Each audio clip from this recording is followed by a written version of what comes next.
really fine to just wander into any old topic, Mhm. but I can't guarantee I'll have anything clever to say about any particular topic. If you want to go into the Lydian scale or whatever, you're gonna have to lead the way on that one, I think. I mean, that's my one area of expertise is the Lydian mode. Cool, man. Well, yeah, I figure like whenever we have conversations, it's always a good conversation. It's always like fairly like tunnel visiony, and so I figure we just have one of those. And like you're definitely more anarcho than me, but I feel like I'm anarcho, but not adjacent. Yeah, I'm not as like passionate about it, but I'm in that same zone. So like if we can tie that back to like sort of our other things like physics and creativity, that'd be cool, or like art and music, wherever possible, that'd be cool. But anyway, all right, well, we're here on the Bridge podcast. I'm with my friend Daniel. Daniel runs the Anark YouTube channel where he goes over political philosophy, specifically related to anarcho-syndicalism. Daniel, welcome. Is that a fair description of what you do on your channel? Yeah. Well, I mean, other than perhaps that I might have wandered away from the label anarcho-syndicalist, more towards just calling myself an anarchist at this point. Okay. And there are a bunch of other little specifiers. I'm an specificist. I have some particular focus on communalism. Yeah, but yeah, no, I mean, it's true. The channel's focus is on anarchist theory and the philosophy that underpins it. It's not only just theory, however, it's also practice, how one might actually build a revolutionary future, what sorts of actions we might carry out in order to build it ourselves as well. Beautiful. Well, I'm excited to talk about communism and capitalism, and I wanted to start with a different C word, which is coffee. How does coffee fit into your life, if it does still? Is it just the sort of icebreaker question I always start with?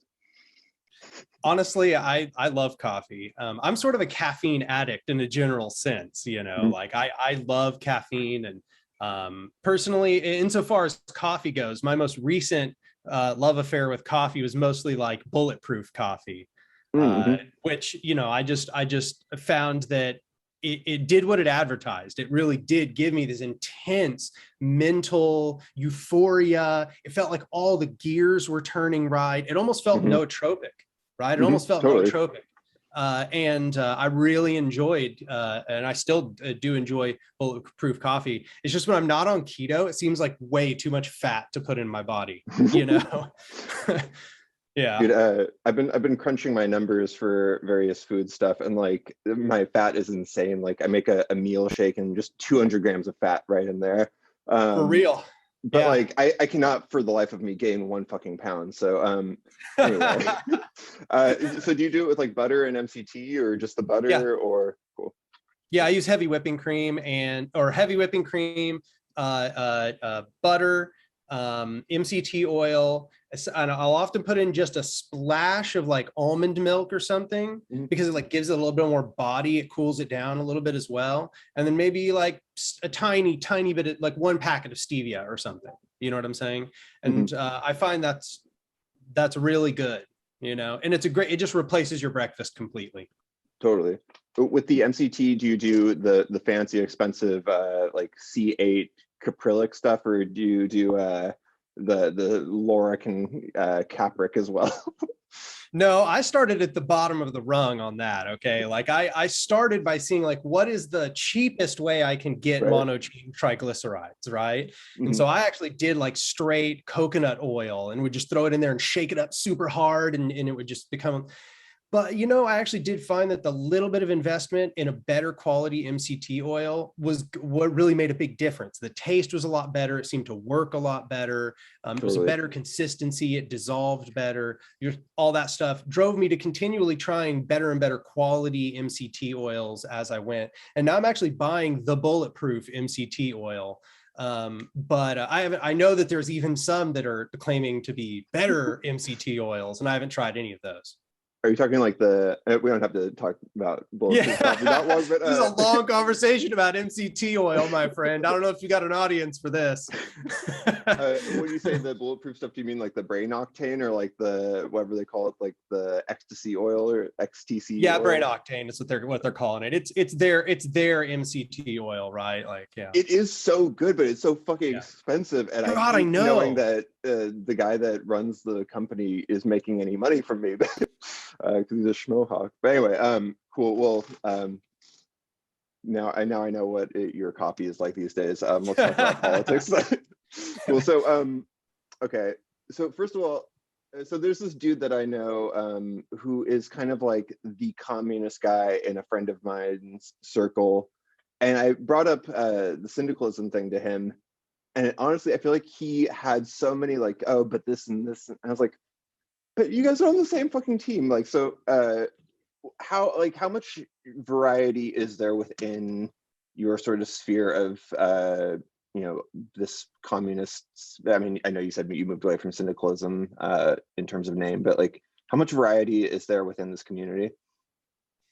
Okay, well, I mean, how much variety is there in the community that you might say of leftism? Like an astonishing variety, like so much that it's mind-blowing. If you're talking about the sorts of people that I personally, the community that I place myself in, I'm purposely trying to cultivate an anarchist community or an anarchist and libertarian socialist community. Personally, and this is because I've read a lot of history. That response that you got indicates to me that person is probably more of like an authoritarian leftist. They probably they want to use the state. They think the state is going to do all of these capacities of reorganization that need to be done. And I am decidedly anti-statist. And what you'll find is, there's this first inclination when you find out that anarchists and whatever authoritarian leftists are trying to get to the same goal of communism, that you might say, there's a presumption that the best thing to do would be for everybody to group together and try to make some solidified front that will have the power to get the work done. But what you start realizing when you study the history is that when the rubber meets the road, these two views of the world are in extreme conflict.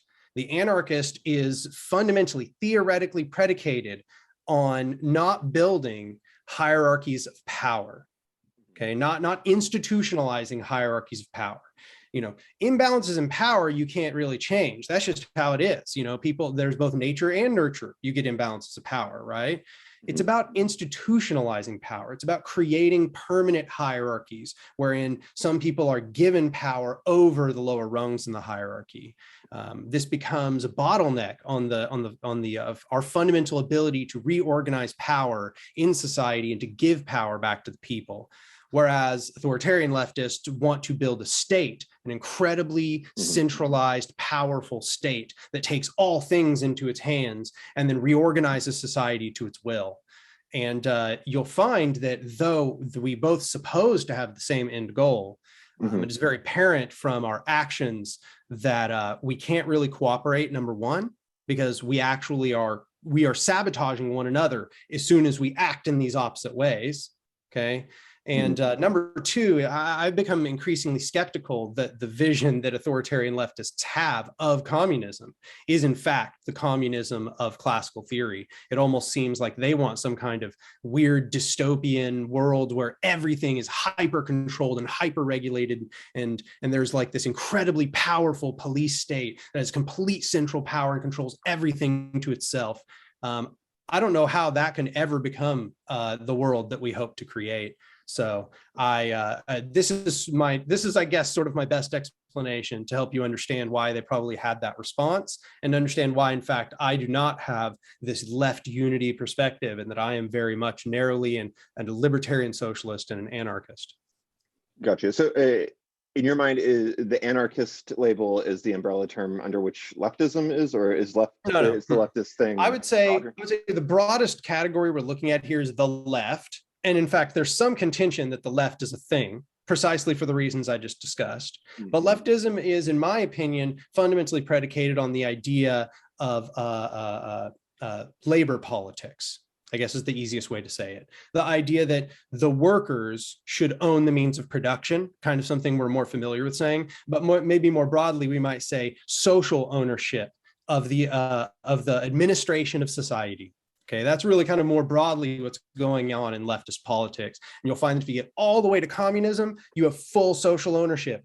Everybody has complete control over every aspect of society. That's the ideal of communism, right? The statists think that can happen by means of a state. Okay, they think that a state can like represent you, like that it can act in your stead, you might say. Whereas the anarchists believe that that is a naivety, that is a reproduction of the same logic of capitalism, that somebody else can act in my stead, that there are those who like deserve to administrate society, there are those who deserve to have all of the power, and then there are those that just simply act in service to those others, right?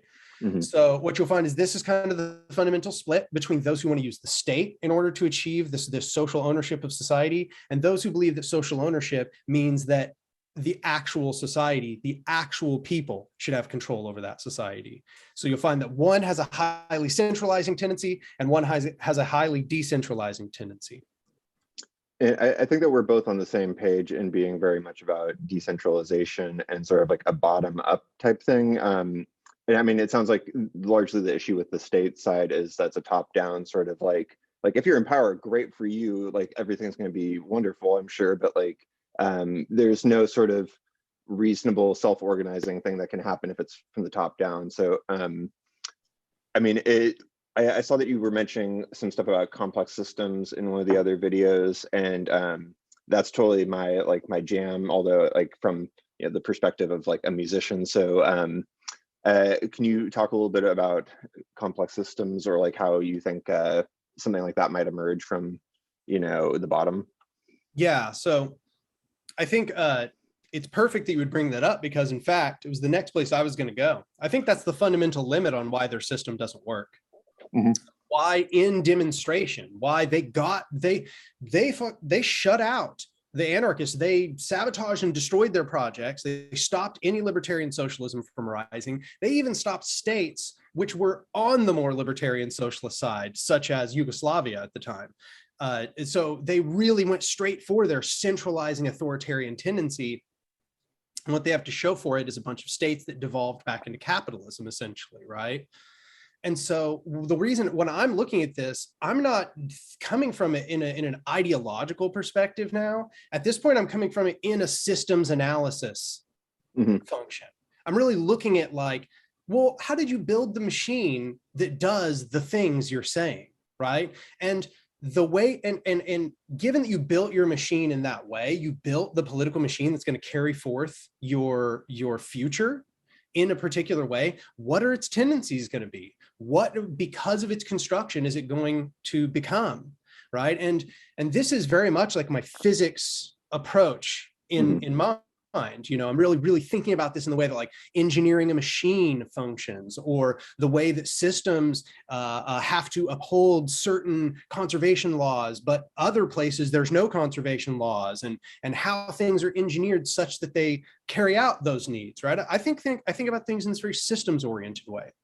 And it seems to me that the system they have built is not actually built to be complex, which is what they claim. They say that it's needed in order to confront a complex society. It actually seems to me that the exact opposite is true. And what they've built is a system that strangles creativity, that strangles the ability of us to actually overcome a complex society. What they think is the way you overcome a complex society is through like this hyper-centralized bureaucratic coordination. But it turns out that if you actually analyze how such a system might work, that doesn't make you more complex. That doesn't help you overcome complex things better. That helps you try to simplify the world into a thing that you can control. It's as if you're trying to take complexity and simplify it, and then project simplicity back onto the world. You're projecting the simplicity, you're gathering the simplified data, then you're projecting back onto the world what you have built as per your simplified data. So I don't know if I've jumped too far ahead here, but the way I look at it is Okay, so if we're kind of starting from chaos theory. Now in chaos theory, we have this idea that a system is more chaotic by measure to the fact that as I have some doubt in my input, I will have very large doubt about my output, essentially, right? Little tiny amounts of my error in an understanding where the information starts leads to huge amounts of error just a little ways away. Okay, so that's what's happening in chaotic systems. In fact, that's almost like the rigorous definition of what a chaotic system is. Now, here's like the thing. Ergodicity or whatever. I think that might be what that's referring to. But the idea is essentially, you know, even in a highly chaotic system, if I understood the system perfectly correct, and I had perfect data, I could still predict everything perfectly. The problem is that in chaotic systems, tiny amounts of error turn into massive amounts of error. Okay, so here's the thing. When you engineer any kind of system, you're trying to reduce that to some degree, right? Because then you can't specify what a component 3 or 4 rungs down the way is going to do. You know, if I have a bunch of gears turning and they have to turn in a very specific kind of way with one another in order to carry out their functions, well, I need information to be conveyed very efficiently between them. I don't want there to be almost any error. Chaos down is what we're trying to do. We're trying to go straight to order, okay? As much order as conceivably possible, which means reducing the error in the conveyance of information from one juncture to the next. Here's the problem. You can't actually reduce the error. What they have to do instead, in many of these capacities, they are fundamentally limited by their ability to gather the data about the world they're trying to interact with. So that means right off the bat, they've got a system where error is coming in. You just got error right off the bat in their ability to measure the world. Okay, so then that means they built a highly specified system that has already washed out a bunch of complexity right off the bat as soon as it gathers information about the world. And then it is a highly bureaucratized, simplified thing such that it has steady power conveyance from one component to the next. And therefore, it is going to act back on the world in a highly simplified fashion, which is then going to try to constrain the complexity of the world. But the thing is this is the logic of how a machine works. But we're talking about human beings and ecologies and, you know, societies here. Okay, you can't actually wash out all that complexity. And if you do, you will destroy everything that is beautiful about any of those systems. Everything that actually makes those systems what they are will be destroyed in the process. So this brings us to, I suppose, this concept I've been studying a lot lately, and which will come into my work very soon, even a lot more, is this concept of self-organized criticality. Okay, so if you were to look at a graph of chaos and order, okay, what you would find is right upon the cusp of chaos and order, this is where the behavior of emergence takes place. Okay, but here's the thing. In order for you, you might say that all authoritarians want a hyper-ordered system, thinking that a hyper-ordered system is a hyper-rational system, right? But here's the thing. If the anarchist is saying, I want self-organized criticality, they are inherently asking them to dismantle their system. They're inherently asking anyone who is trying to perfect order to stop. And that doesn't mean that they want chaos, because once again, it's upon the cusp of order and chaos. It has to have flexibility in its elements. So the anarchist will appear to all those who want a stifling and suffocating political order as the devil. You know what I'm saying? Yeah. So I think I guess like I peruse stuff about chaos and complexity and all that. I think that our language is fairly similar, but in my mind, there's order, then there's sort of unordered, and then there's disordered. But like with ordered, it's like, to what degree is there clarity? Like, can you, like with a very simple system, you can predict this causes that. There's a clear chain of causality. With a more complicated system, which can like appear complex, but it's still complicated. It's just like, it's not clear what the causality is. But then maybe there's, you know, complex where it's like more about you have to probe and feel sort of the dynamics of something. And then chaos for me is like kind of like no causal clarity, and it's only there for novelty and innovation. because otherwise there's nothing to do there. But I'm not sure if that resonates with you in terms of definitions or terminology. What you're saying, of course, makes perfect sense. I mean, you know, those are all dynamics at play. I would say in this, you know, it might be that we're essentially looking at graphs with more than one axis here, right? So like one, we could develop the graph of just order and chaos by way of these simple means of what we've just discussed: ability to predict based upon input information, based on, you know, the output information. That we could just build the graph. And then what I'm saying about that cusp is what you would find. We might then become interested, what's happening upon that entire line of the cusp?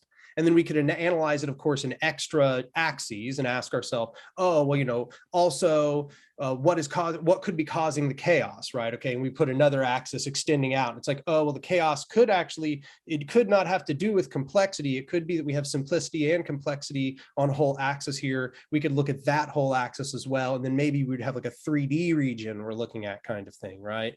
And we could do this on and on, to be honest, and it might be valuable to do so.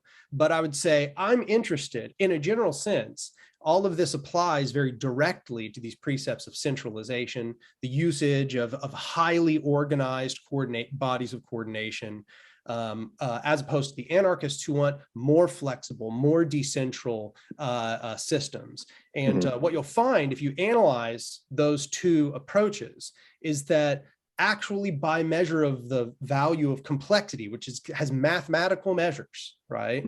That the anarchist system is actually one that would produce more complexity, not less. And that what looks like complexity in this hyper bureaucratization is not complexity. It's actually homogenization, you might say, right? So you're saying you would get more complex results with like less, like more bang for your buck in terms of generating complexity in the sense of beauty, rather than like, this is a very like convoluted, complex, complicated system that's like going to look like it's doing a bunch of fancy stuff, but like a bunch of stuff's falling through the cracks and like, you know, having like bugs, you know, go off and sort of decay or whatever. Is that fair to say? Yeah. I mean, you're precisely understanding exactly what I'm saying. And I think it's because of this long rant, because of the information I was discussing in my long rant to begin with, right? It's because of this fundamental inability to actually convey information properly. And might I add, I mean, because I noticed you use the language of it having bugs. And I would just really like to emphasize that I think 99% or greater of all of the things we might see as bugs in the system are nothing of the sort. They are, in fact, they are baked into what the system must be in order for it to function as it does. And that a lot of these aspects of subjugation, domination, coercion, deception, and all of that just fundamentally arises out of the mechanics of the system as it's been built. I mean, okay, so you remember how I said it wants to make everything into a machine, right? We are the components. Right. You want to be a cog?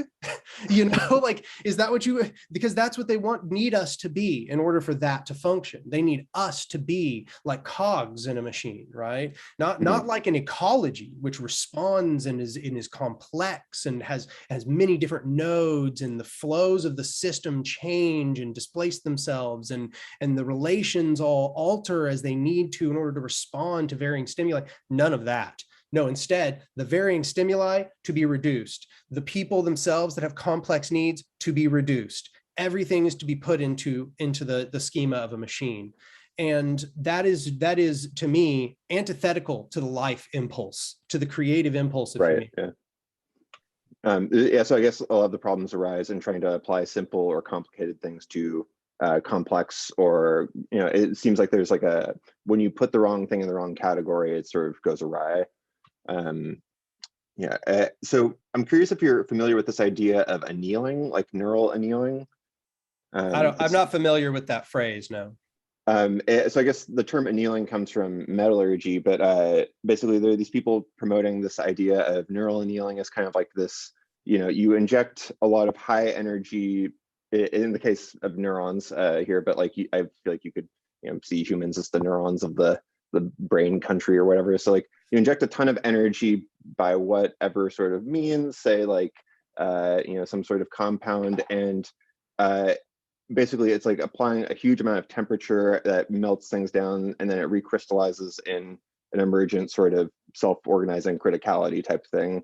And so that's an interesting sort of like other world to me that I feel like has artistic implications, but like I feel like this is what you're somewhat getting at on the societal level. So I'm curious, where does this self-organization come, or like how else do you see this coming about? Well, anarchism is primarily predicated on how all of the ways that society functions will be reorganized as per the directly democratic desires of everyone within society.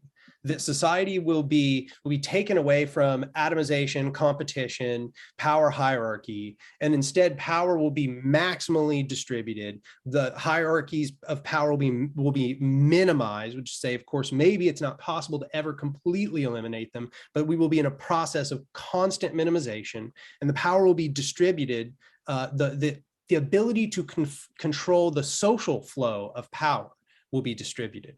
But it's not that, everybody doesn't have to distribute their personal powers of self, right? What makes them efficient and effective. It's not about making every single human being equal in a fact of their actual ability to control the world. That's not possible. It's instead making it to where the ability to control the social flow of power is not monopolized, that in fact it is distributed in as much as possible. Now, one of the ways to achieve this is decentralization, but we also shouldn't fetishize decentralization, because in fact, there will be needs for wide-scale coordination, but it's instead that need must always root from the bottom. So if there are these bodies wherein everybody makes a decision together, it is not that somebody, quote unquote, representing everybody makes that decision for them. It is that everybody who is involved in that process is now grouped together to make a decision. This might be called, I've learned that this has a name apparently in political theory I'd never heard. It's called subsidiarity. Those who are affected decide. Okay. And in anarchism, subsidiarity is just taken to its hyper level. Okay. Essentially, everywhere where there is a power hierarchy, where there are those who control the total social flow of power or monopolize it, that is supposed to be reduced and then distributed to the people. Their ability to control that thing should be distributed. So in a practical sense, what does that mean? Democratically, they should have council bodies where they just make decisions about how society will function. If we're talking about doing very large scale projects of reforming society as it might stand, we want to create enormous agoras, places where people actually can come in their communities and make decisions together. We confederate all of those council structures together. They are now in bodies at various scales where you have, a municipal, now all of these councils vote singularly, but their votes combine into this municipal level, or you use delegation, things like that, essentially, where you're going to have various levels and scales, and you will have one that will be fully unified. That's everybody making a decision together, because everybody is affected by X decision, right? So I also am not trying to say that anarchism fetishizes decentralization, but it just turns out that a huge number of powers are currently way too centralized. And the solution is a lot more decentralization, right? And that's what needs to happen in order for a bunch of these things to become more effective. So how does anarchism say we carry that out? It says we reclaim power where it can be gained. We take it back from the systems as they stand, and we neuter the systems as they stand from enforcing their power upon us, therefore also reducing their power hierarchy. So the goal for the anarchists is then to develop the praxis which does those things. How do we build our own power, concept we sometimes call dual power, and how do we diminish the enemy's power? So there's a constructive and a destructive capacity to anarchism. Okay. It seems also as if, besides the distribution of power, it seems like there's some benefit to be had in terms of flexibility from having this more modular distribution of things. Is that something that is talked about in technical terms at all in this world? Well, I mean, the thing is what I would say is, in some ways, one of the weaknesses of the way anarchists have approached this topic is that, okay, it has this really long history to it, but the idea is that planning things really closely and like specifying very exactly in anarchist theory is often seen as naive or like castles in the sky kind of thinking, right? Whereas they think the practical approach is instead that no, you need to feel out the conditions as they play out, understand how things are going to be, and then you adjust to how things are going to be. You build within the circumstances that are available up until the thing that you desire to see happen. But I think that sort of like forgets that we are building towards something in this process. To know what if you're going to achieve something, you have to be able to discuss what you're going to achieve. So right, yeah. I personally am a way more constructionist, you might say, anarchist. And there are some that are. And so they're weirdly, as odd as this sounds, they're called utopian socialists or utopian anarchists for doing so. I personally don't care about any of that. And I think it's a little bit silly to call it utopian. To me, it seems practical. It's like, no, we actually have to, what? Okay, let's say I actually carry out like an armed revolution or something. Okay, let's say that's what takes place. And I'm just gonna rebuild society right after that. You think we just don't need to have any conversations about that beforehand, about what we might want to put in place afterwards? Yeah, I think maybe we might want to have an idea of how we're going to restructure the supply chains and infrastructure. And, like this is a complex conversation. And I feel like I personally like having it. So I've provided some examples in my video after the revolution. I give an example of what you might say is a good, like, it'd be like a transition society, like what that society is that I just described that you'd want to put in place if you were to be able to carry out what I said. But also, I'm actually very constructivist in how I propose that revolution takes place insofar as praxis. I've made a video called Constructing the Revolution. I will be going even more into detail about the things that I think should be done in the video series that I'm currently writing, including this more technical approach. Now, insofar as, because you also mentioned the word modular in that question, some people very much have a view that what needs to be done is there needs to be made this one little modular model that everybody can pick up and then turn towards their circumstance, and then pick up and then it just proliferates like that. I think that's valuable. Insofar as that can be made, I'd support it if it's effective. I do have some doubts about the limitations of being able to build something so truly modular. It's going to be able to address itself to every circumstance, right? But I think that if indeed something like that were going to be done, because it's the kind of thing I endeavor towards, what would have to be within this module is the capability to understand how the module itself would have to be changed towards your circumstances. Right. So that's hard though, right? That's really hard. How do you build that in? That's the question. The ability for your modular suggestion to adjust to circumstance. And be adaptive and all, yeah. Yeah, I feel like that has the opportunity to adapt in the wrong way, and then exactly it could just become statism again. They're like, I'm adapting, man. I'm adapting. I'm just using all the enemy's tactics. I'm adapting. It's like okay. I don't think that's not what I meant. So there's this dude, Dave Snowden, who I feel like he's the guy that I sort of like. He's like my complexity guy. And he talks about how like the way to manage complexity or do complexity management is to have a bunch of safe to fail things going in parallel, find what resonates, amplify it, and like strengthen it basically. And I feel like there's a lot of this sort of vibe of like, we're going to plan the perfect thing to implement and it's going to be perfect. And like, probably when it's implemented, it's going to like have its problems. So do you feel like there is any sort of effort to like put a ton of different ideas out there, see what works like in parallel, where it's kind of like there's an opportunity for it to fail without any repercussions? Yeah, absolutely. I would say that's one of the strengths of anarchism, because it rejects that modular thinking where you're just building this little model that's just going to do all the work. Because it rejects that, it's extremely experimental. That's one of its strengths. That's the reason it's continuing on into this era past where all of the revolutions are gone and behind us. Why you still see anarchism being so successful is because it was always a very flexible mentality, right? So insofar as we're talking about all the different kinds of projects, like quote unquote safe to fail projects, well, I mean, you could get, I don't know about the concept of safe to fail, because, you have to take risks to do big things sometimes. And when you scale up, safety is going to go down, right? When your safety of failure goes down, because now the thing supports more people. It's a structure that holds people up in the process. So I think that you have to take some risks in the safety factor, but I do think that we do want to experiment with a wide variety of solutions. So just insofar as we're getting practical, because I'm a very sometimes what I say is very abstract, right?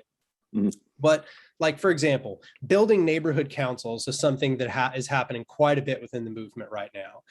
Essentially, or block committees, as they're sometimes called, or popular assemblies. It's essentially where what you're trying to do is you're trying to get all of the people that are responding to some issue in an area together. And it's almost like you're building a union of the people, you might say.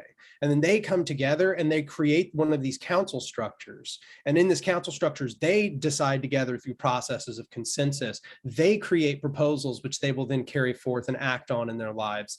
And they together begin making a democratic community. You create democracy in that community, a direct democracy, not this farce democracy that we have. Right.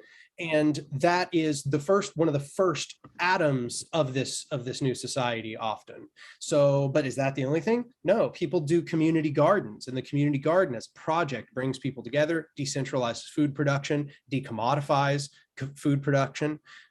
Free stores are another example. These are all examples of something called mutual aid, right? Mutual aid is all of these sorts of examples. Everybody coming together using cooperative instinct in order to hold up one another as a species.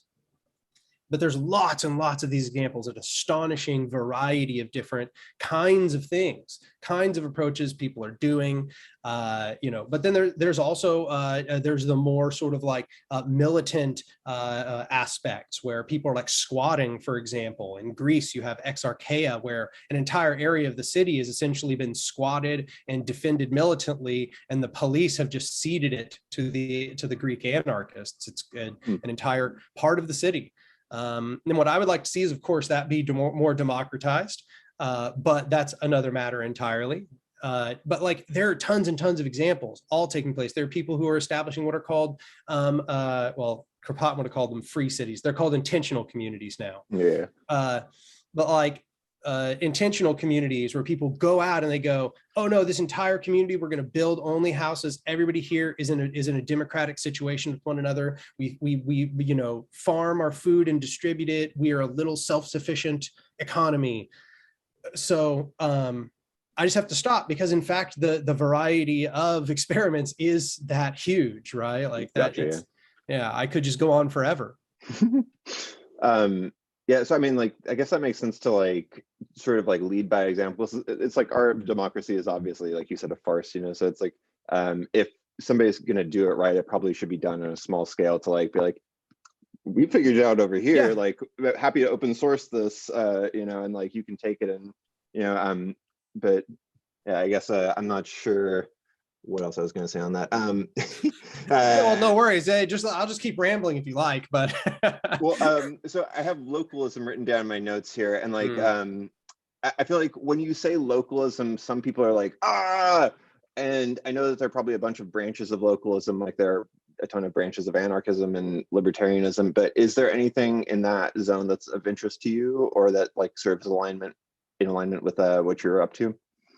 I mean, once again, that's a fundamental precept within anarchism, is trying to be contextual, is trying to be localistic, is trying to understand, what the landscape of this area actually is, and trying to meet that need. Because part of the complexity, remember what we discussed about centralization destroying complexity. Well, what is the very complexity it's destroying? It's destroying how things vary over these small distances, right? And the smaller the distance, the more that complexity gets washed out. So when anarchism is attempting to restore complexity, then of course what it's attempting to do is go back and restore all of those places the details were washed out. And of course, the most fundamental place those details are washed out is down on the localistic level, between small groups of people, and then within communities, and within local ecologies, and within cities, and so on. So the anarchist is often very focused on this localistic approach, and this is often an extremely a fundamental component of how anarchists approach their problem. So the big overarching thing here, and this is one of the foundational principles of anarchism, is that there is what's called means-ends unity in anarchism, okay? So, there's this famous saying that the means justify, or the ends justify the means. Well, the anarchist just rejects that out of hand. And that's because what the anarchist brings up is that the ends and the means can't really be disentangled. Right. The means you choose determine the ends you will achieve, right? In this very systems-oriented way, where it's like, well, if you choose the ways of the enemy, you can't achieve the ends you've set out. So those means just now have to be off the table because certain ends will be unachievable, right? So what the anarchist says is, no, I need means that are consistent with my ends, right? And I might add maximally consistent, because they can't be perfectly consistent, right? I can't just go right to communism right now. That's not possible. Society wouldn't allow it. But trying to figure out what is the vehicle, what is the seed of the tree I want to see grow look like, right? And trying to understand that connection between now and then. And therefore, if I want a society of complexity, I have to understand what the local components are of any place, not only in its community, but in its ecology as well. Understanding what that ecology's actual, content and context is. All of that is so important in anarchism. But what I would bring up is that anarchism isn't narrowly localistic. It is based upon another principle called solidarity. And solidarity is the concept that, essentially we're all in this together. Right? It's not just about my self-interest. It's also about the interest of all, and understanding that my self-interest is intertwined with the interest of all, right? So with that in mind, this explains why, as you said, the living example is so much a model for the anarchist. It's about the unity of means and ends. And it also goes back to the critique, of course, of everything that I've said so far. Criticizing this hyper-skepticism, the authority. It's a rejection of means ends unity. They don't understand. They think they can just use any means to achieve their ends. And so, that's what I would say about localism. There's of course all kinds of other stuff, but yeah, I'm being told my internet is pooping. Am I freezing up for you at all? Nope. You look pretty good. You're the tiniest bit of roboting for a second, but okay. Yeah. Hopefully this is good now. Okay, so with the ends and the means thing, I guess that's, the whole ends justify the means thing sounds like that. When you go down that road, it's like not good things. But so I feel like this whole world of persuasive talk, I've heard described as the dark arts, and I'm curious, that sort of ends justify the means thing. To me, that's very much like a dark arts thing of don't worry, it'll be great when it's finished, and don't worry about what's going to happen in the meantime. To what extent is that reasonable to ever have any of that? I feel like your thing is it's more of this intellectual thing that you have to fully take in. But what am I trying to say? Though with the dark arts thing, that's I feel like they're trying to be okay, I'm just going to cheat a little bit and get to the thing quicker. But in doing that, you're going to create problems. Is there any room for any sort of persuasive dark art like that? Well, I don't know what you mean by dark art. You're going to have to give me a little more detail. Well, I mean, just you're saying insofar as using means of coercion or deception, or even just maybe a sort of persuasion where it's so forceful that you're forcefully changing the way people's minds work and all of that. Propaganda, you might say, the creation of propaganda. Yeah. I mean, yes. How different is persuasion from deception? I feel like they're on a similar spectrum. What I would say is, I personally, just insofar as we're talking about my, there's kind of two different answers to this question. What is my personal approach, and what do I think is within the range of acceptable, things that can be done? Obviously, I'm trying to align the two, but I'm just saying, personally, I would say persuasion differs from, deception insofar as that in persuasion, you're not telling them any falsehoods, right? You're not telling in deception, you're actually telling them false things, either about the world or themselves or something. And I think that's the real issue. You're actually giving them, you're not telling them how the world actually works. You're just trying to change their minds by any means. And what I think is that's endurable. I think that's not really going to last a lot of the time. Or if it does last, it will often lead to really bad things. It might also lead to them. And when I say it's endurable, they get into a conversation with somebody else, and then they want to bring up this talking point that you've weaponized inside their head, but it's a lie. And that person knows it's a lie. They're just going to crumble.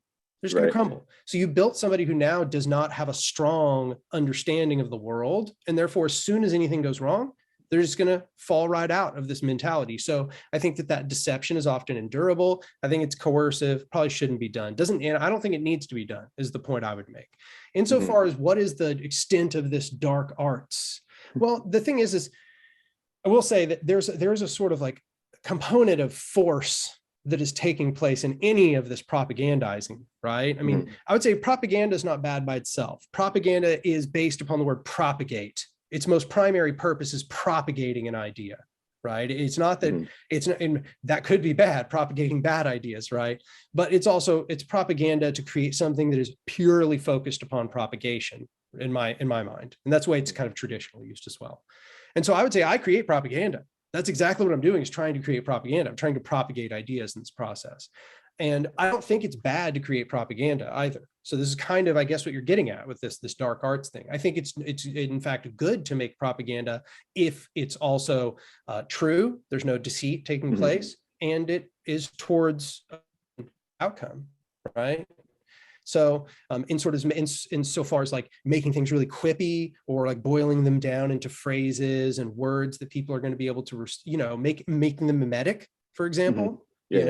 I think that stuff all has a great deal of value. And I should also say that I think that the usage of coercive force is justified insofar as that if we have built that replacement, so if we've got that dual power that's there and it's like developed and it's starting to build like these real networks and it's starting to build confederations and all of that, I would consider an act of self-defense for them to overthrow this hyper-centralized authority. Therefore, I support revolution. Therefore, of course, I support the usage of coercive force under those circumstances.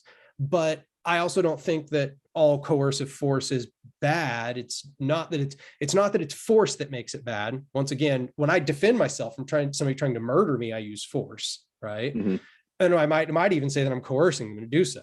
Right? Like if I'm like, fighting them or holding them against the ground, that's coercion.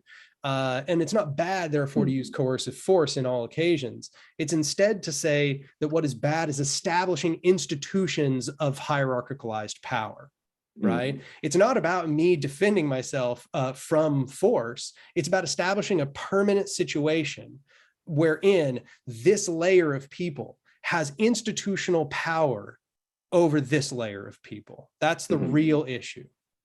So I would say, insofar as we're about like the dark arts in that way, I guess like probably what people might consider quote unquote things that are bad means, I think we really do need to think about in a little more of a holistic sense about what is actually bad. For example, trying to understand the difference between aggression and self-defense, but on a social level. Right? I think this is part of the argument I've made to people before is they're like, well, revolution is just like this inherently, aggressive, oppressive act. And it's like, no more than a slave escaping a plantation is an aggressive or oppressive act, or a slave breaking their own chains or having to kill their own master to escape or whatever. I would support the slave. I would support the slave personally, right? So, and why? Because the slave is under oppression. We clearly see this as an act of self-defense. They're just trying to free themselves from a situation of oppressive authority. And so therefore, I don't think revolution is anything other than self-defense. It's us trying to get out from under this horror, this suffocating, stifling authoritarianism. So I guess that's a really long answer to a relatively simple question. With like the whole dark arts thing, I guess like there's plenty of dark arts going on in American government right now anyway. So like, just because it's Joe Biden doesn't mean it's not dark arts. But so I mean, I should mention, by the way, that I feel like, I know your general stance is on like scientific skepticism and your like metaphysics and praxis and all. And I would say that I have generally been aligned with you, but like my credences and a lot of things have become a lot more abstract and hyper skeptical. So like, I feel like in general, I'm just kind of like, like, I don't believe that anything exists. Like I'm sort of more hyper nihilistic like that. You're a big S skeptic. You're not a scientific skeptic anymore. You're just you're an old style Pyrrhonian skeptic is what you're saying. I guess what's a Pyrrhonian skeptic? Well, I mean, yeah, we can talk about that. I mean, I find that all very interesting. I still abide by the scientific skeptic line because I think that trustworthy knowledge and knowledge which we can rely on is best found through a scientific epistemology. And when I'm trying to sort what is true from what is false, then I am not assuming everything is true and then disproving it. I'm assuming everything is not true before it is proven. So therefore, when I come to a question, is reality here? It's like, well, all evidence suggests yes. So my assumption is yes. Now, give me some disproofs and I'll consider otherwise, but I don't feel like I'm obligated to consider anything that hasn't demonstrated a scrap of evidence. You know what I'm saying? Like, and that includes all of these possible metaphysical claims, not only like an evil God in like Descartes' conception, who's altering our minds or brain in a jar or whatever, but also like the universe is a hologram sort of stuff, right? Like, prove it, like, I'm not saying that it's wrong. It's not like, it's false until you give me the evidence. And right now evidence says not, right? So then I'm going to stay on not until evidence says otherwise. It's just, for me, it's that simple. I go where substantiation leads me, and my belief is accorded to my level of substantiation. So this is why I'm not a big S skeptic, right? Because a big S skeptic would require for me to start jettisoning that mentality. I'd have to start then going, oh, well, none of this is evidence. I'd have to start cutting off this juncture between between belief and substantiation. I'd have to start believing there couldn't be good substantiation, or that substantiation was somehow meaningless. And that's the reason why I'm not the big S skeptic.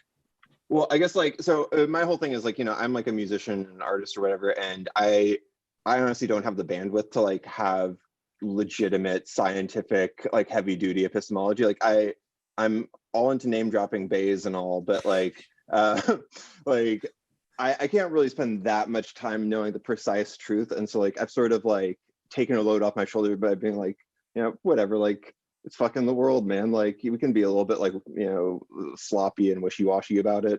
But I know that there's always like this like world of scientific stuff to defer to, but I'm not going to try to chip away at that thing myself because I don't have the means to necessarily.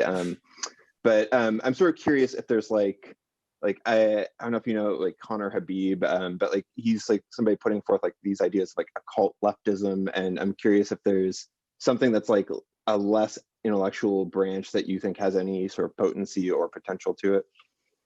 So explain what you mean by cult leftism. Sorry, occult leftism. I mean, there's some people that have that perspective. Yeah. I mean, it should be said that some has already been developed, but I am not personally interested in it. I'm certainly not reading any of it myself.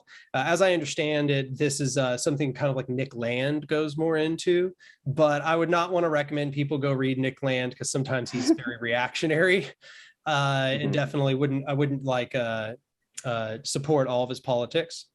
But that being said, yes, there is some of this taking place. Some people are definitely taking that approach. It should be said that in the modern era, we're seeing a resurgence of like Gnosticism, right? And stuff like that, which is, of course, having some overlap with leftism in general, but even more specifically with anarchism. If you think about the sorts of things I've said about anarchism, you can see how a lot of them are going to also, if you just take them up as tools and then just start applying them to things like epistemology, theology, metaphysics, you'll start to get some very occult sounding conclusions, right? You'll start getting things where it's like, you start asking questions about what is the actual, how is knowledge built, and what is information, and can any belief really be substantiated? What is substantiation, or what is valuable substantiation? And those are all interesting conversations, but I also feel like sometimes people will miss the point on the topics that we can the topics where we can actually come to solid conclusions about the answers, and the topics where sometimes what they're actually just doing is going, yeah, but what if weird thing? It's like, yeah, but what if alternative explanation, this thing? And it's like, well, yeah, but I'm, as a scientific skeptic, I'm just like, evidence? Like, I always have this very similar approach. But for me, I've chosen in a general degree not to really get too bogged down in metaphysics, theology, or as general topics of conversation, because just really people have weird biases that they don't want to inspect, that they don't want to discuss, and that often will just break up coalitions that would function just fine if we had never had any of these arguments. You know what I'm saying? So it's like, I don't discuss those things generally because I don't want to get into a situation where we're breaking up useful coalitions. But insofar as how I feel about it, I don't believe in anything supernatural. The occult anything I don't think is real. It's like it might be a body of a body of knowledge and study, but it's not real insofar as how it talks about the world, in my opinion. By the way, I'm realizing we're in an hour, and I assume that you don't really have a time limit, but we can cut this right now. We can go for a while. I'm good. It'd be a great moment to just cut the podcast right there. Yeah, right there, and that's it. That's it. Well, we're done. So again, I totally agree. Like, I don't believe that there are like spooky gods hanging out or whatever. But so like, I feel like nearby this esoteric occult world is like the creative art world, and I guess I'm sort of curious where artists and like, without like, I feel like whenever people talk about art and politics, it gets so gross and cliche so quickly.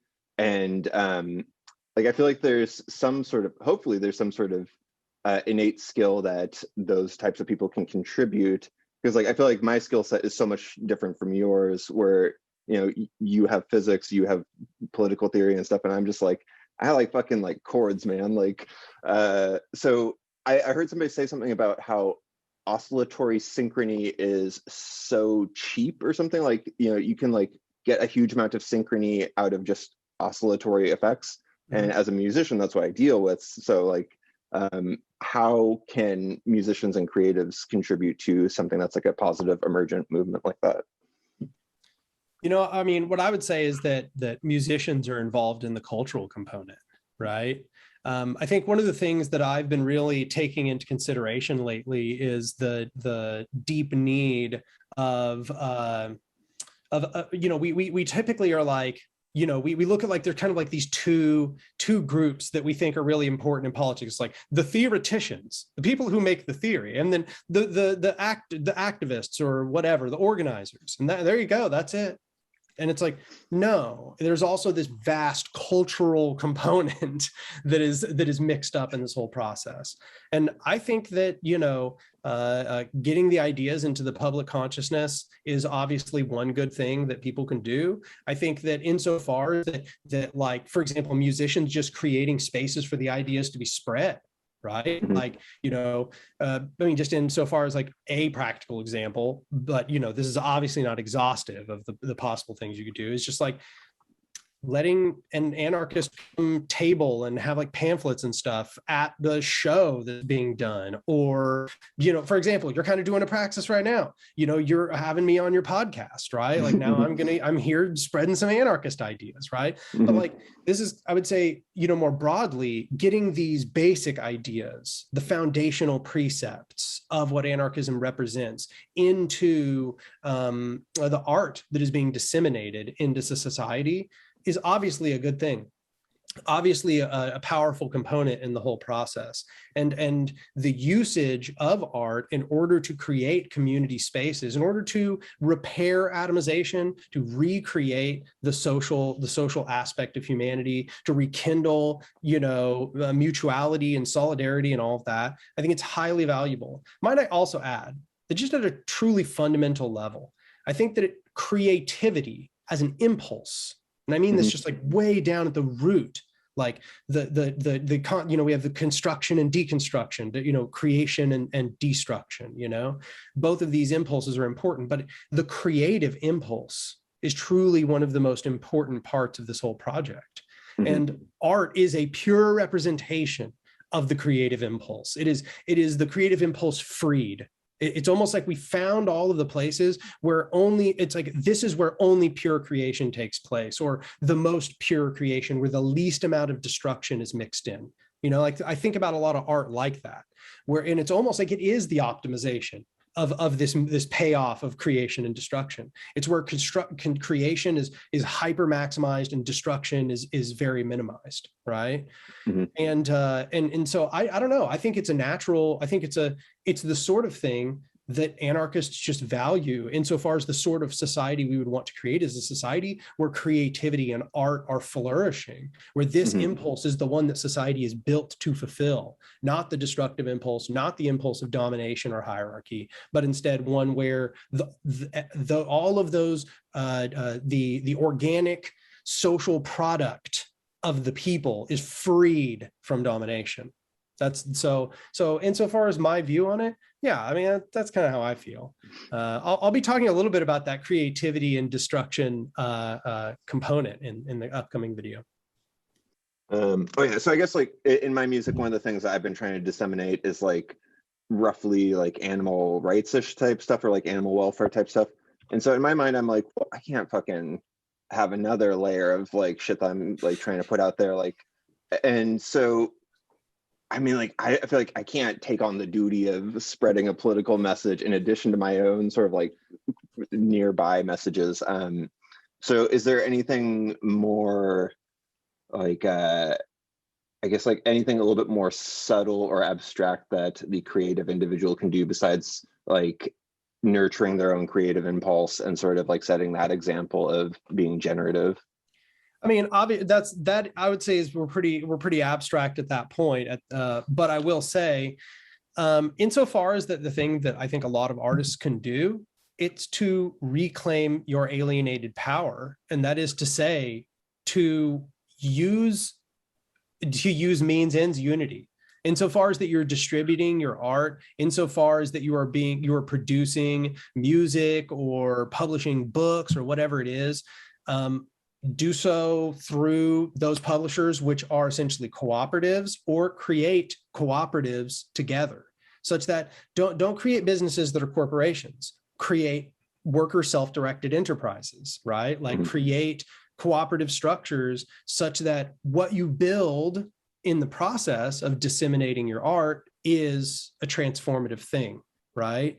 Like now you've built something that itself is a form of dual power and could be involved in a broader project. And then the art, whatever, make the art as you like, make it as you please, whatever message you like. I mean, obviously you don't want to do messages that are contrary to these needs, but like, build the dual power structure that distributes that stuff, disseminate power, distribute social power, get rid of monopoly where you find it. Oh, there's a bottleneck here, get rid of the bottleneck and the holding of power. These are valuable things that artists can do, and there is work being done on this front by people right now. There's starting to be now platforms that are cooperative platforms that are being developed that are owned by the artists that publish their stuff through it. I think these are really good ways in order to approach building that dual power, doing something actual praxis while being an artist. So one of these sort of like similar strands of thought that I feel aligned with is like the cypherpunk movement, which I feel like is very anarchist in nature, but it's just like armed with cryptography. Is there any sort of realm of that, like cryptographically, like armed sort of world, like not necessarily even just cryptocurrency, but like you know, encryption practices, or like you know, all that type of stuff? Yeah, I mean, I'm in a general sense, I think some amount of cryptography would be good to have. It's interesting because there's I would say I understand the impulses to want to make everybody's votes completely anonymous through a bunch of these systems. But also part of democracy and part of building consensus is that you know who voted which way, and so that you can actually have dialogue with those people. If we anonymize everything, there's no dialogue. Everybody becomes more and more siloed off. And not only is nobody accountable for anything that they vote on, right? But we also just don't even have a way for these nodes to have feedback with one another. And it seems to me that reduces complexity in a way. It increases safety, but it increases safety in a way where you're just insulated from consequences for anything you've done, right? And it seems to me what I'm trying to do is recreate sociality. So I'm kind of wanting to go in the opposite direction in a way, insofar as that I want voting to be face-to-face. I want people to actually have to talk with each other when they make a decision. If you're going to make some terrible decision about how to treat somebody next to you, shouldn't you have to confront them? You know, shouldn't they have to know that it's you, that they live next to you, and that you chose to subjugate them? You know, like, these things are important. And I think it's actually, in many ways, I would like to go the opposite direction in that capacity. Now, that being said, does that mean that there's like no value to cryptography or no value to blockchain technologies or whatever people want to use? No, I'm not saying that. They might be able to be repurposed for certain very useful things. For example, I mean, we're not in our post-revolutionary society at this point. Okay, we need ways to communicate without being tracked by authority, structures of authority. We need ways in order to distribute money, which are not trackable. All of that stuff is going to be very useful. We'll need cryptography for all of that.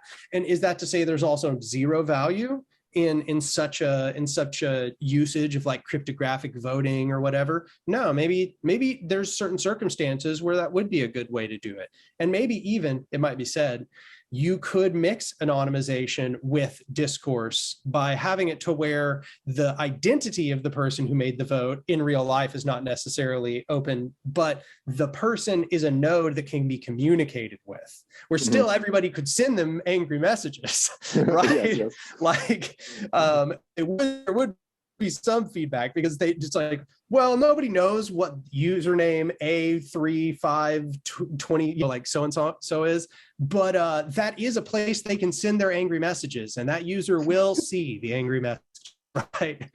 Yeah. So I mean, it sounds like you're interested in like radical transparency, but that could be done through the means of cryptographic means. Maybe I'm open to clever solutions to things, right? I think there's a tendency when people hear something unfamiliar to be afraid to some degree, because they don't know what to expect from it.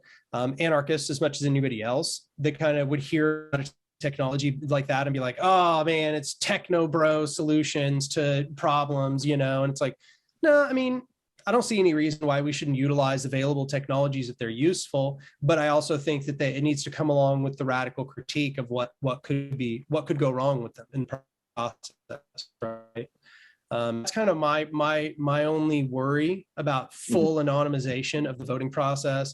You might actually they're making decisions that if they had to deal with repercussions, they would not do so. And of course, the flip side is like, oh, but then there might be threats, and people might try to coerce you, knowing who you are, into voting in some way, and then afterwards they're going to know if you did vote this certain way. Yeah, I mean, there's some truth to that, but as I said, there's the mirror of that now you can yourself with your vote coerce other people, and there's no way for them to do anything about it, right? So it has its ups and downs. And I'd always be interested in hearing people do good analysis of the two. But it seems to me that the drive towards full anonymization is a desire to reproduce the complete lack of accountability that's seen within a liberal republic, what we already have, right? Where we already try to anonymize out everybody's votes, where nobody knows how anybody voted, because we all just like want a civil society where the people doing the subjugating get along with the people who are being subjugated. And it's like, I don't see any reason why the people who are being subjugated should have to get along with the people who are subjugating them. You know, like the people who are doing the subjugating should be able to be held accountable. There should be repercussions for doing terrible things to other people. That's part of how a society functions, right? So yeah, I don't know. I think that's a complex topic. It's definitely not one that I would give just a blanket answer about, right? Just kind of present my feelings about worries that I might have, the direction I would like to go instead, you know.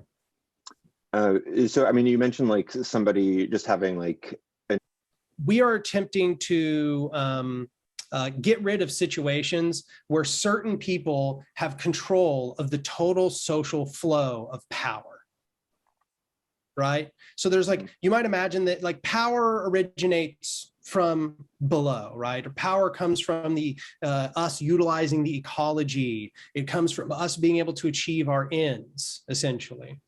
And what the anarchist wants is for everybody together to have a cooperative control over that total social flow of power. Not just for the people that stand at some juncture of like deservedness, like they're like, we get rid of this concept of just because you're the gatekeeper, you deserve to be able to extract a toll kind of thing, right? And instead we start to understand that all of society is fundamentally reliant on all other parts of society. You know, that there is no way for us to talk about an individual owning a thing when that thing was produced by so much, by this massive web of interconnections, which can never truly be obscured out of the process. They can only be ignored, right? And I think that's kind of what it really comes down to. I would say, let me see if I can find this Kropotkin quote real quick. What is he? It's interesting. Yeah, here we go. Millions of human beings have labored to create this civilization on which we pride ourselves today. Other millions scattered through the globe labor to maintain it.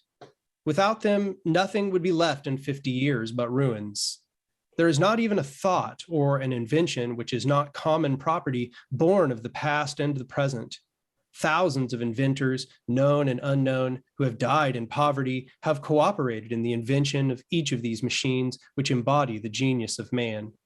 Science and industry, knowledge and application, discovery and the practical realization leading to new discoveries, cunning of brain and of hand, toil of mind and muscle, all work together. Each discovery, each advance, each increase in the sum of human riches owes its being to the physical and mental travail of the past and the present.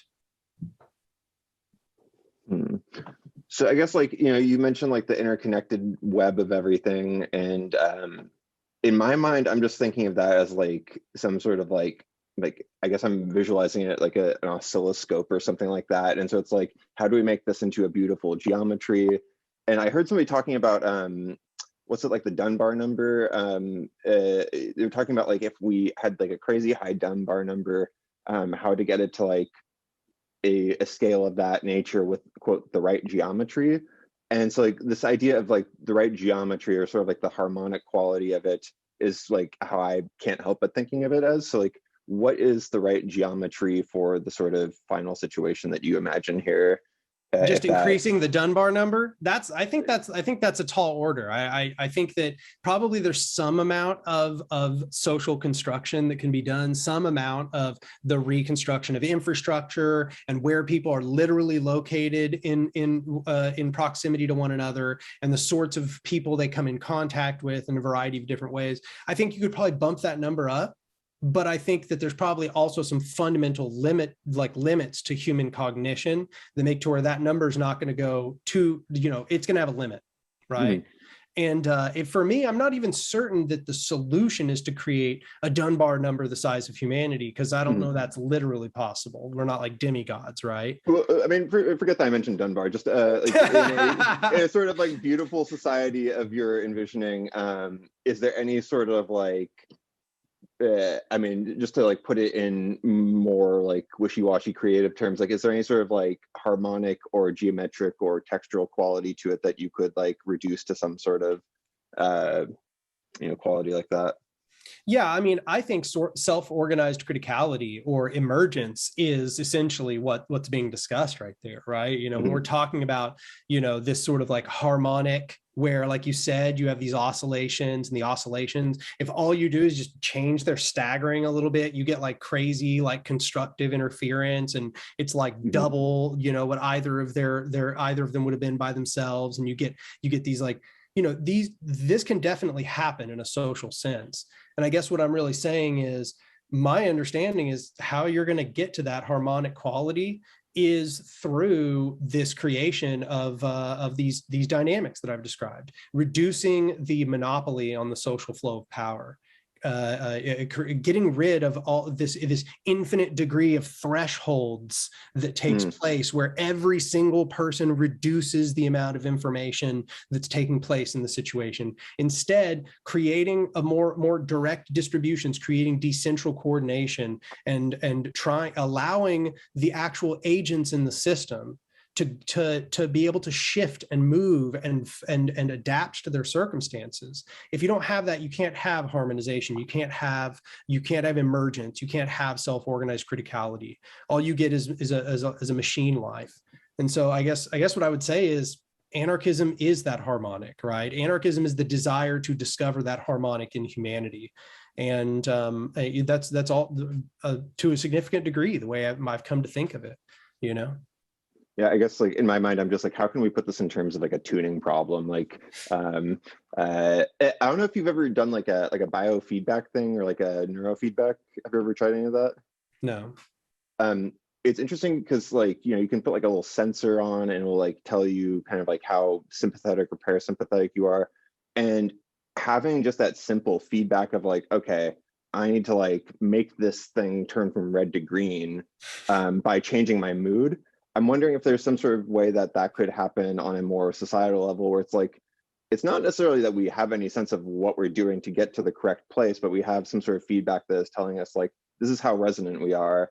And if everybody sort of like just sees that like, oh shit, it's on red today, like, I know that I'm taking some small part in that. How can I make it go to green? I just feel like in some ways, like the intellectual thing is a barrier. And if there's like a felt path there, then like that might be like easier to get more people sort of organized, or like, I don't know. I feel like I'm like just going down esoteric territory. No, I mean, I get what you're saying. It's like the kind of thing that's obviously would be ideal if it can be carried out.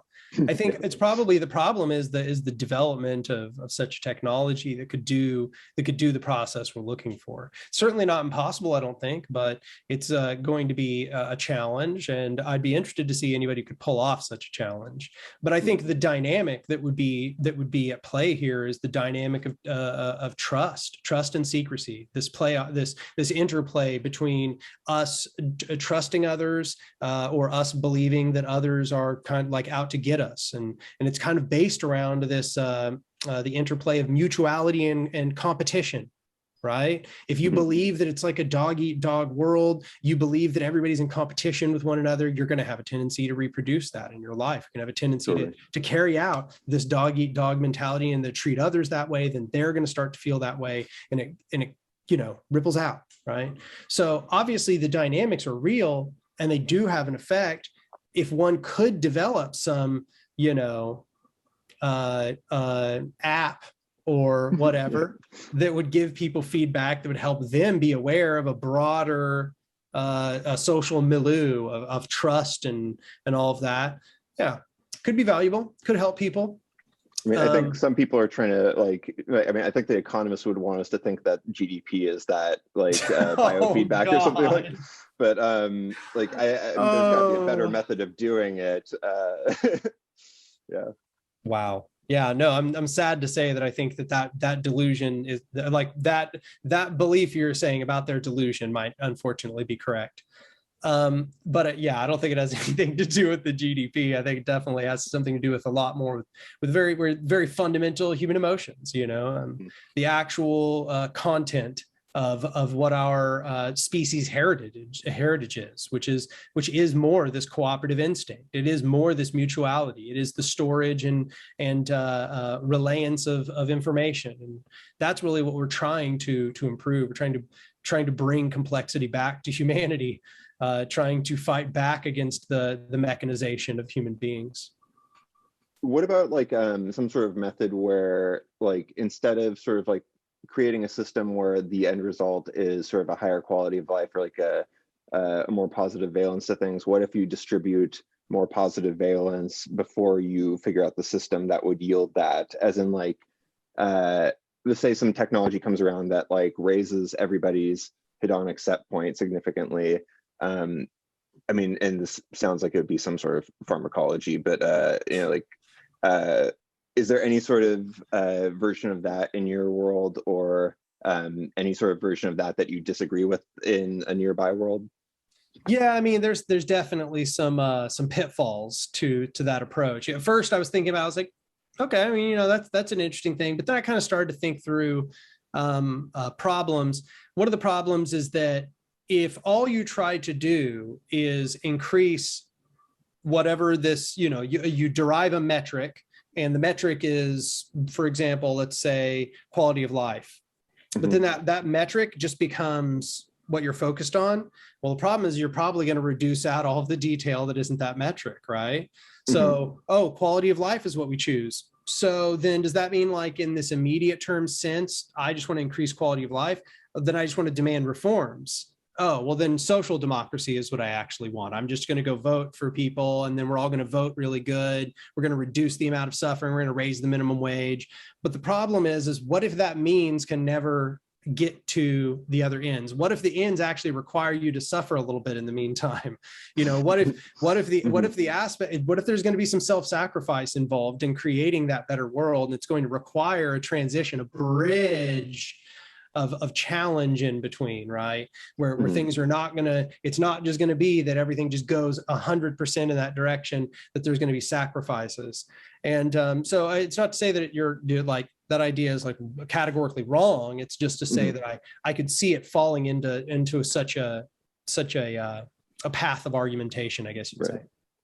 I feel like somebody like David Lynch, when he's sort of getting woo-woo about his transcendental meditation stuff, it's like there's some quote where it's like, if 1% of the population could achieve transcendence through this meditation, then like there will be world peace or something. And where it's like I feel like he's saying like the point of criticality is getting this many people to know how to get to bliss, and then it will spread. And so, like, I mean, that definitely sounds like implausible, but that's like it's like a Buddhist vanguardism or something. Yeah, I mean, with the whole crypto world, I'm just like wondering if there's a way to incentivize getting to states of transcendence and bliss, like algorithmically. Yeah, I think the problem is that if it takes place inside of this system, it's going to be fundamentally embedded within what can provide that state of bliss within this society. And therefore it's kind of limited to whatever the conditions of society are, because it holds that bliss is in relation to the society that you were within, right? So of course, somebody who's like transcendental is going to say, well, no, in fact, part of what the transcendental process is escaping what this society has told you is necessary, and you discover that really quick. They would obviously be correct in that process. But the problem is that if we didn't have this transcendental mindset and all we were trying to do is just create the state of bliss, this could justify, for example, us escaping into simulations, whereas off in the distance, the simulations are being powered by, the deaths of people in other countries. And, we've maximized our bliss. I'm doing good, buddy. I mean, I'm sorry about all that imperialism over there and extractivism destroying your environment and your people, but I maximized bliss. Okay, I've maximized, so we're good now. I'm 1% of bliss holders. I've got all the bliss over here. soon enough, you guys will get some bliss, right? Like, I mean, it's like, I don't think it's necessarily how it works. I think that the ideas have to have some conception of what it is that they demand of a new society, right? They have to have revolutionary demands, that the actual fundamental structure of society be rebuilt such that it produces a better life, understanding what it is that brings them misery and seeking to get rid of the actual structures that bring the misery, as opposed to their incidental misery. So, I mean, you say structures that bring misery. So I'm curious, you've mentioned some stuff about like anti-work stuff. And I'm curious if you can talk a little bit about that. Like, I forget, who's the dude that wrote that essay about like the anti-work revolution? The one you had mentioned to me, I think, was Bob Black. Yeah. I don't know anything about him, but I'm curious about what that sort of looks like in your mind, that general realm. So I haven't read a whole lot of anti-work literature. I just kind of know what the general perspective of the anti-work is.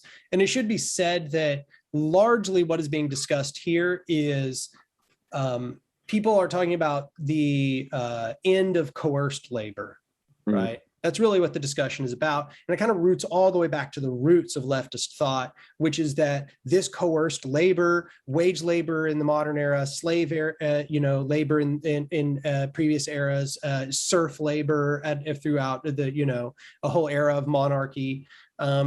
These are all miserable forms of life. These are all miserable forms. Your actual labors as a person, your creative capacities are being taken from you, and then they're being reoriented to serve the needs of someone who is actually your subjugator, somebody who actually has all the power over you. And so not only are they your subjugator by use of other people's violence upon you, they get to use your labor to perpetuate their subjugation over you. So it's a miserable circumstance under any circumstances. So what is the anti-work position? The anti-work position is the abolition of this coerced form of labor, right? So, you might get a bunch of people making this argument. I'll say, insofar as Bob Black, as a person, from what I gather, kind of a questionable guy, has some questionable positions. That's all I'm going to say about that. But he's not the only one who writes about it. Once, as I said, it has a through line all the way back to the beginning.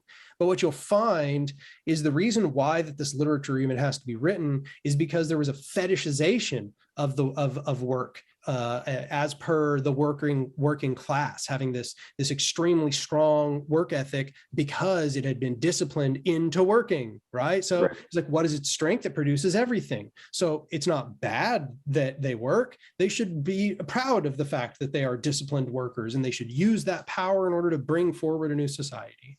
That makes sense in an abstract sense, right?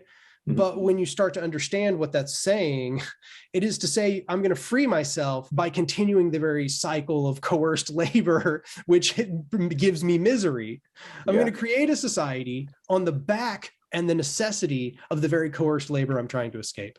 So the anti-work position is actually, no, we're trying to dismantle the system. We're trying to decrease the amount of coerced labor and try to increase the amount of freely willed or internally motivated creative labor that we do.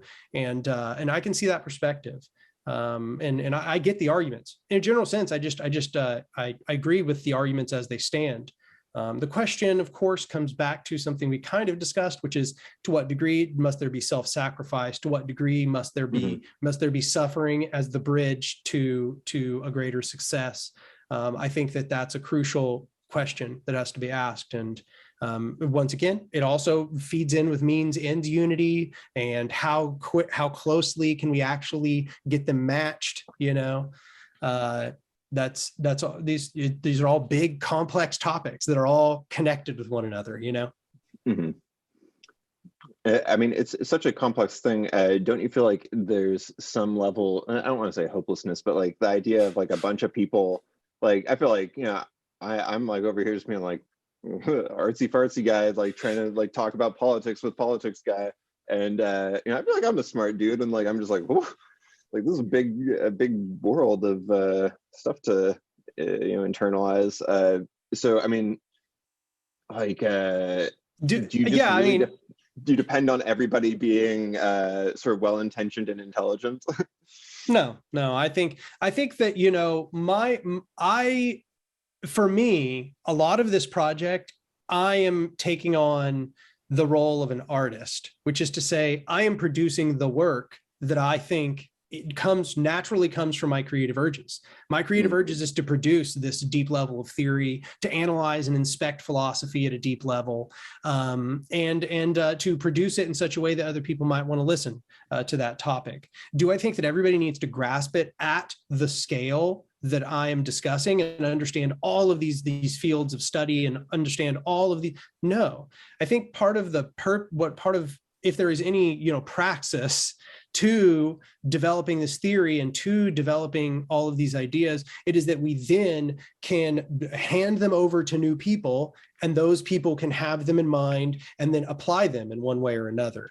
So my ideas are meant to persuade those who want to listen for the most part, because probably you're not going to engage with the level of theory that I'm writing on my channel unless you're interested in these topics. Right. So I'm just going to keep developing it at that level. But I'm also endeavoring in other places to develop in, a way that's a layer down and a layer down and a layer down and all the way down the layers until we're talking about quippy little sayings, like 3-word slogans and stuff, all of that has to be there. And not only because each of those might be the place that a person is and the kind of knowledge that they need in order to get their head around it, right? But also because it's kind of like a ladder. You start down here. There's this little layer just up from that. Okay, that's easy because it reminds me of this one a little bit, but a little more depth, a little more depth, a little more. And some people might want to skip 3 layers up. Some people might want to go, I got the first ideas. I'm ready to read Das Kapital by Marx. You know what I'm saying? But like having all of it there allows people to engage at the level they're interested in. And my channel was realizing no one like on YouTube is engaging at the very top level, right? Like at the top level where it's like, okay, we're just going to talk about the ideas as they are, as they exist within the literature.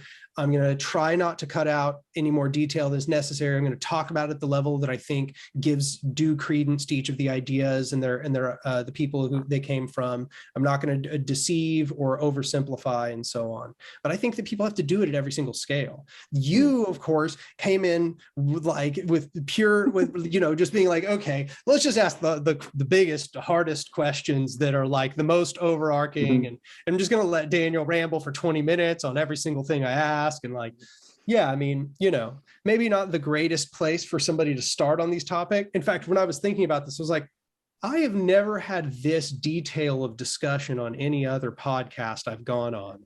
And then I realized just because this is what, your questions, you chose these questions, complex systems analysis. What are you doing, John? It's not podcast material.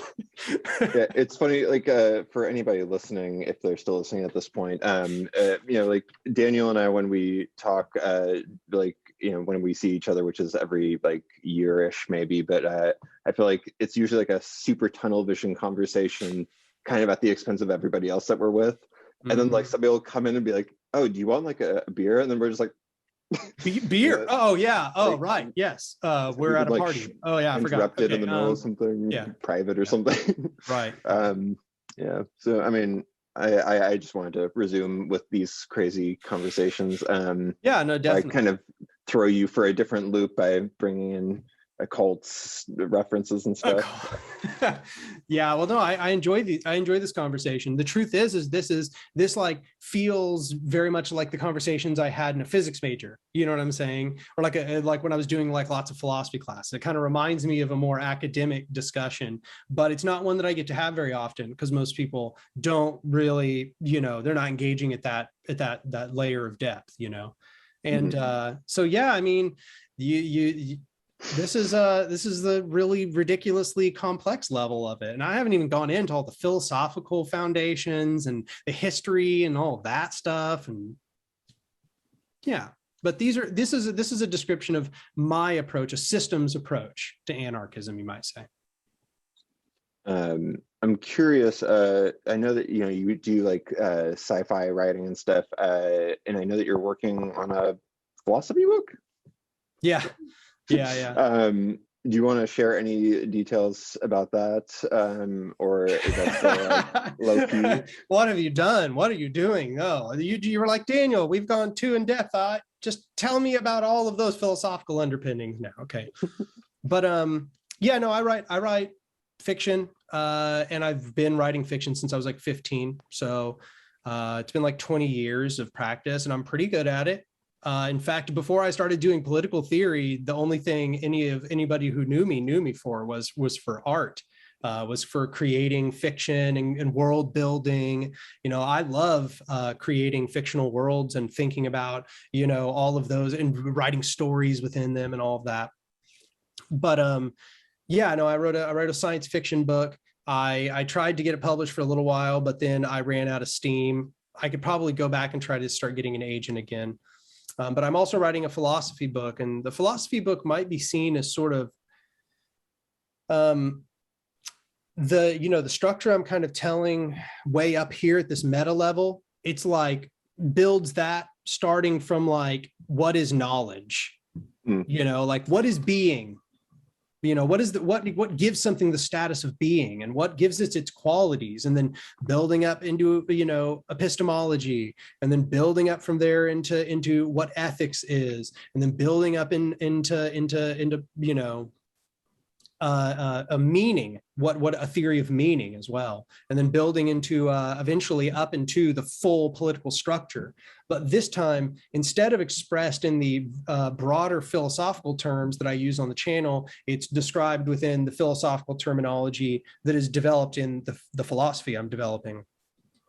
Gotcha. And that philosophy is a process ontology, like getting really crunchy in the names at this point, but a process ontology is essentially the belief that a thing has its state of being based upon how it functions as a process. Okay. So its process and how it continues and changes over time, like a feedback loop, is what determines what kind of thing it is. But mine also has some component that things have these sort of essential identities. So it's a process ontology that still has some concept of identity mixed in with it. The things have an identity in and of themselves, but they are also the things defined through process and relation to other things. Yeah, I mean, I don't even know who the heck the audience for that is. Once again, like I said, I have like it's very much like the artist's approach, where it's like, who's the audience? No, I'm not creating it for them necessarily. I'm just creating it because it seems like the thing I want to create. Like it's what's coming out of me, and being an artist trained me to learn how to funnel that which just organically arrives from me and from my desires. It taught me how to funnel that into a work, into a thing which was a representation of those desires, those creative desires. And what you learn as an artist is that in order to facilitate that process properly, you have to almost like be fearless, like you have to, it's not about creating necessarily what somebody else is going to want. It's about creating what comes out of you. Right. And so, yeah, I mean, once again, I guess that's the idea of how I've written this philosophy book, because I don't know who the hell is going to read a philosophy book that wants to start you, that is like, let me introduce you to anarchism, and then it starts you at ontology. What is wrong with you? That is but like that's it's, to me, it's like it's a work insofar as that I kind of want it to be almost like an anarchist Bible, like this is a holistic worldview. This doesn't only tell you how to approach politics. This doesn't only tell you about how to reorganize society. This will give you an understanding of the world and how your political belief is embedded within a broader philosophical dialogue and what that means for the rest of the world. And so in a way, it's almost like the book that if somebody were trying to understand all of the arcane stuff that I'm saying, it's like, well, here you go. Understand what's in here and you'll understand everything I'm saying, So you're saying the underlying things are ontology, like some sort of value theory, like ethics, and what else are you saying here? What are the other like? Well, I believe that there's an order of operations here. I believe that the most fundamental thing that you can reason about in philosophy is ontology, which is to say that what makes things be, right? What makes things be? I mean, is that like the something from nothing type question? Is that in there? Kind of. I'm not saying what made them come into being. I'm saying what describes what they are and what their fundamental dynamics are as things that are. And so that's like, what makes stuff what it is. And then that's mixed. That's like either a subfield or is related to the concept of metaphysics, right? Okay. What is stuff made of? You have materialism, you have idealism, the ideas that, it's made of material stuff. Oh, it's made of ideas and conceptions. There's all these answers in philosophy, right? But I feel like you have to answer those before you can really develop anything above it. And then I think that from there, you can start to build a theory of the human being. And in the process, you will begin to understand meaning, what meaning is in that process. And as you begin to understand meaning, the human being, what reality is, how knowledge is gathered, you will then be able to build a system of ethics. You then can understand what things will be best for the system you're looking at. You've developed an understanding of how the system works. So what's the best outcomes for that system? Mm-hmm. Then from there, you will be able to just understand politics writ large. Why indeed do we do what we do in politics? And what I found is that if you do a full, robust analysis of politics, you end up back at philosophy eventually. You end up all the way back at stuff like process. Like, why are means intertwined with ends? Because I'm a feedback loop.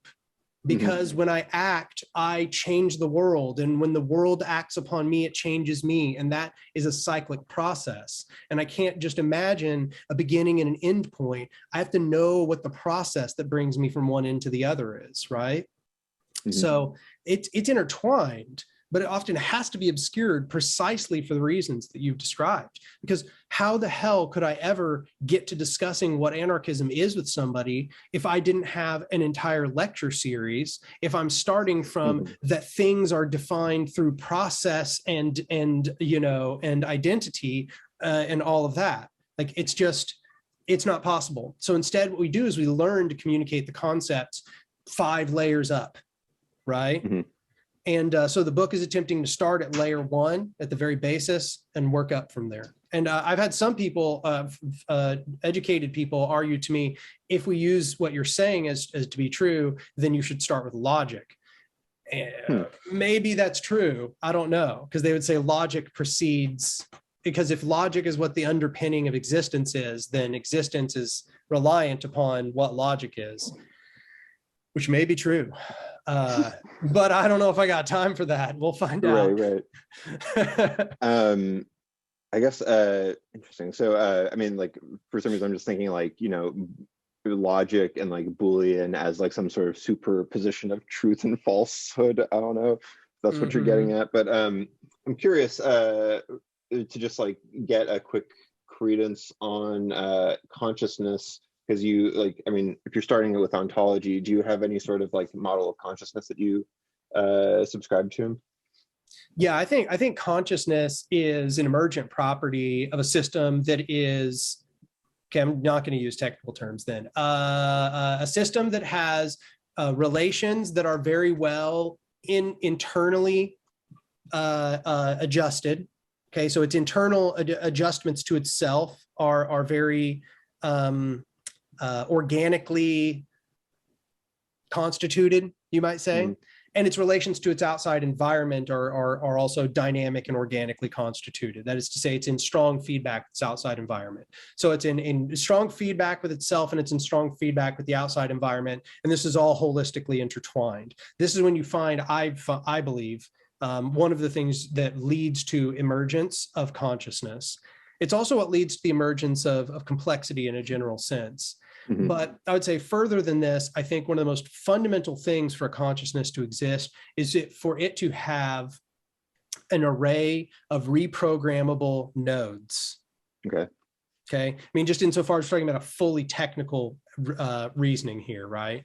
For example, in the brain, neurons and synapses, right? We're talking about the actual, what's reprogrammable, the networks of neurons and synapses, the chemical flows that are in feedback with those networks. The networks themselves are one node being on by itself means very little, but as soon as it becomes networked with a bunch of other nodes, you begin to find that it builds everything, right? It can build our entire conceptions of existence.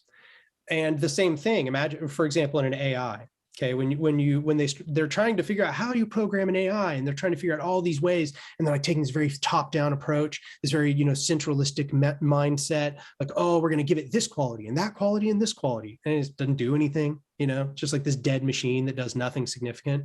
But notice, as soon as what they did was they created what's called a secret layer, where there's just a layer of reprogrammable nodes for which they have no interaction and can't even really figure out what the hell's going on.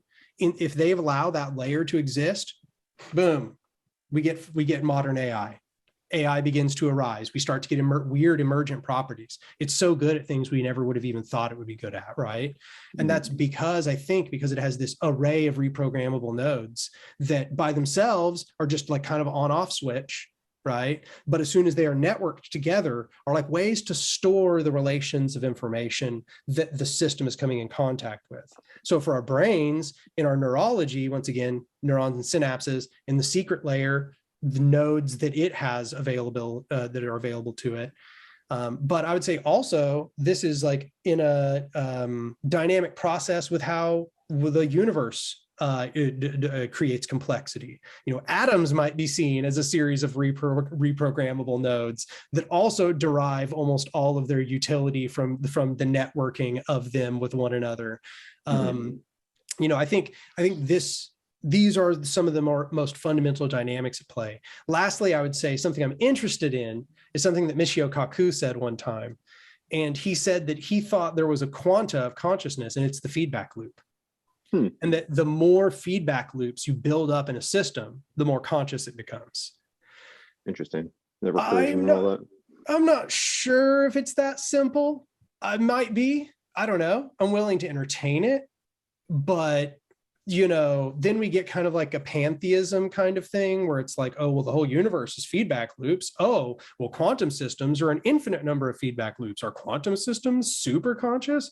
And it's like, I start to kind of have these sorts of questions, but I get what he's saying insofar as, it seems like as you create these bigger and bigger assemblies of feedback cycles, you allow the substrate for consciousness to begin. Right.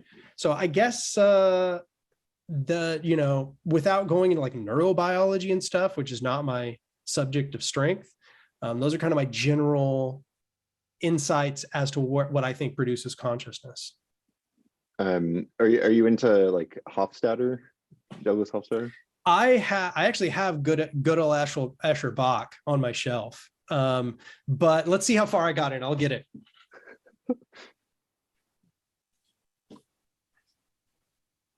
I think that's everybody's favorite book to claim that they've read. I'm not going to claim it. I've got that far through. Yeah. That's how far through. There you go.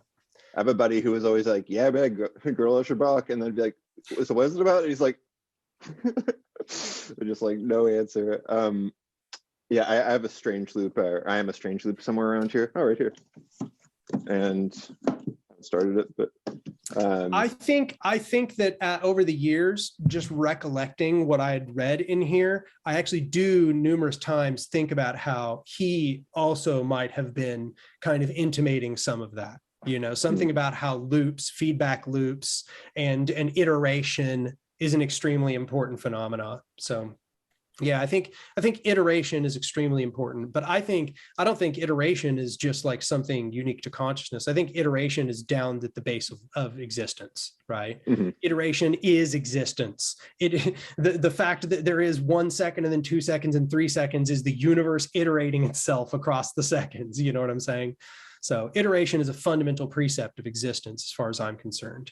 But I'd be interested. That's what you need for criticality, right? Yeah, I mean, if you can't have you won't have, if a system doesn't have iteration, it doesn't move. And a system that doesn't move can't achieve self-organized criticality because self-organized criticality comes from the agents having particular qualities as they move through time. So then if it's just like you can't even have emergence or anything without time moving. In fact, it might be said the only state in which it looks like time wasn't moving was before the Big Bang, and there was zero dynamics to anything. You know what I'm saying? So it almost seems like for existence to exist, time has to move. And that kind of fits that logic, the iterative logic, So I won't claim that I know what's in here, but I kind of have some recollection that he was kind of aiming at this similar sort of conclusion. Word. Well, I feel like I don't need to keep you longer than the 2 hours. I mean, is this book done and you just need to like get it out there, or you still? No, this is a long process. Well, the science fiction book is finished. The book, huh? Yeah, it's a long project. Oh my God, the science fiction book is complete. And hey, if anybody in your audience wants to publish my science fiction book, just get a hold of John and see what we do. But as far as the philosophy book, no, I mean that might be a life goal kind of thing. The scale of what I'm describing there is kind of ridiculous. I could be in my 40s before I finish that. Gotcha. Okay. I was just going to try to hustle it if needed, but no, hustle the science fiction book. Let's get that published. Well, anything else you want to mention before we sign off? Go visit my channel. I promise that there are videos that are nowhere near this level of depth. You can find very variable level of depth, I promise. If you end up liking my work, go become a patron. I'm just finally starting to transition into a life where my Patreon is paying enough that I could quit one of my jobs, which is awesome. Yeah. That's great. So now I have one job and the Patreon, and that's my income stream. So go look at the stuff. I'm also on Twitter at Anark, YouTube, if you want to find me on there, where I just pretty much just fight with authoritarian leftists all day. That's my entire life on Twitter. There's nothing else. You don't even fucks with the authoritarian rightists? I mean, I do. Yeah, I do. But it's like at this point, it's like I've said everything I'm going to say. Like all it is just us antagonizing each other. It's literally just, it just escalates so quickly to like, well, see you on the opposite side of a firearm, like it's just like it's like that's the end result of arguing with fascists.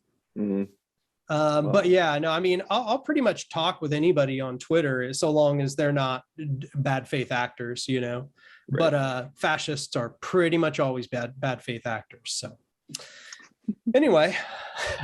Cool, man. Well, Daniel, thanks for talking to me. Everybody should check out Anark on YouTube and Twitter, like he said. But yeah, thanks for joining me. It was a fun conversation that's gone a lot of places. Yeah, definitely. Yeah, no, I enjoyed it. We'll talk soon. Sounds good, dude.